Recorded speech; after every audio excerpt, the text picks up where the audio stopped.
domāju, ka ministriem algas jāmaksā par padarīto darbu.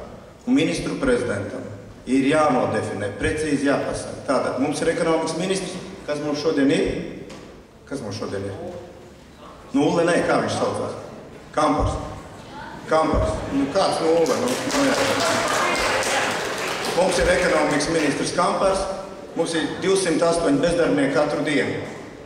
Kamparkungs, jūs saņemsiet 3 reizes lielāku algu, bet izdariet tā, ka jums 208 darbvietas katru dienu tiek iekārtots.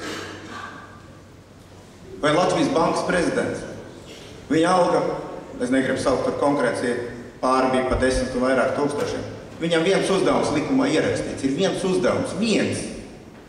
Garantēt cenu stabilitāti valstī. Ko tas nozīmē?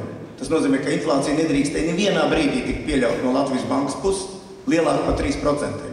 Vienīgo uzdevumu, kas bankai ierakstīts ir likumā, garantēt cenu stabilitāti valstī. Viņš to neizdarīja. Tur algai vajadzēja būt nullei.